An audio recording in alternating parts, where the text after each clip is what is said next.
अस्सलामुअलैकुम वरहमतुल्लाहि वबरकातुहू। नाज़रीन मोहतरम, मैं हाफिज़ मानी जी आपकी खिदमत में एक नए वीडियो के साथ हाजिर हूँ। नाज़रीन मोहतरम, एक बच्चा जो शहीद हो चुका है और उसके वालिदैन की हिम्मत और हौसले को सलाम कि अभी तक वो पुरअमन और जनाब कोई उन्होंने रोना पीटना जो है वो शुरू नहीं किया। बच्चे के वालिदैन जो हैं वो किस पुरअमन तरीके के साथ और किस हौसले के साथ बाबा जी के दरबार के सामने ये कह रहे हैं कि बाबा जी ये आपका था, आपके पास आ गया।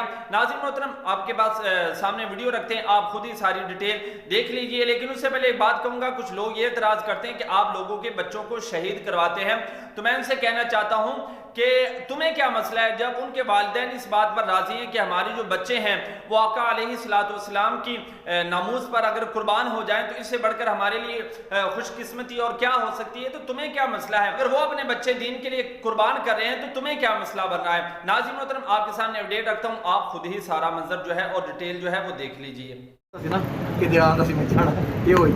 ये बाबे को छेती चला गया, कसम का खुदा इतने सी नहीं है बाबे के दरबार तक लोग बाबे ने बुलाया थे।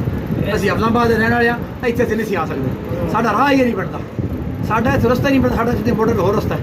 और इतफाक ना एम्बुलेंस वाले गड्डी बोल के इधर ले आया जी सारे, मैं कसम उठा के बाबे के पास झूठ वाली गल, ये साईं ने बुलाया, साईं लेके भाई साहब दुआ करो कि मैं खुशकिस्मत नहीं इन्हें जाने ही जाना और ईमान की हालत जाना वो रो पेट के बच्चा दे देना सी। और मेरे फैमिली भी गड्डी पर जाके चेक करो, कोई रो पेट नहीं रहा, तो मेरा किधर होना ही नहीं है। तो जी जी हजूर की बात कर देती ये 2 दिन पहले बस अपने कोई गल 2 दिन कोई दे देता हजूर थोड़ी बात कोई इतने शहीद होंदा उनकी तरह होर गल बन जानी सी। लेकिन फिर भी वही गल तो मेरा जिम्मे दूर है जू तेरा वादा किया हजूर थोड़े ने मुझ पास भाई भी आ रहे हैं, मैं सारी करवानी लब्बैक लब्बैक लब्बैक या रसूल अल्लाह, लब्बैक लब्बैक लब्बैक या रसूल। ओदी रज़ा से जो राजी हो, ओदी रज़ा से राजी हो।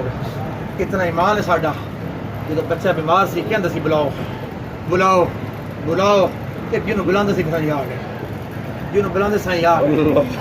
एक बच्चा भी मुतमिन, देने वाला भी मुतमिन, जाने वाला भी मुतमिन, जिन्हों आ गया भी मुतमिन। क्या हाल बैठे हैं, मैं बच्चे लेके बाबे को आया, जरा सी अदब वाले लोग ये बाबे ने बिठा नाल, मैं क्या बाबा जी थले बिठाओ, तो मेरे बाबा जी रखा करियाँ खबरदार इतनों की कहता मेरे नाल ही बहन दे। बाबे ने बाकी प्यार करता ये बाबे ने कहता सी, बाबे ने प्यार करता और लोग सच्चियां सब दलील इस गल दी। असीं जाना नहीं सी, साडा रस्ता कुछ होर सी, बाबे दरबार ते जा खड़े हो गए। और हो सकता है तुहानू बखाना सी बाबे ने, तुसीं किसी मशहूर गलत नहीं आए, कुछ लाया भी कर जाओगे, कुछ ला के भी चले जाते हो, कुछ नुकसान भी करते हो, जहर हो सकता है, बाद नुकसान कर सकता है। रब रब का रसूल राजी राजी ते तुसीं इत्थे आ गए हो, तो रब ने उस रसूल चुनिया ते फिर आए।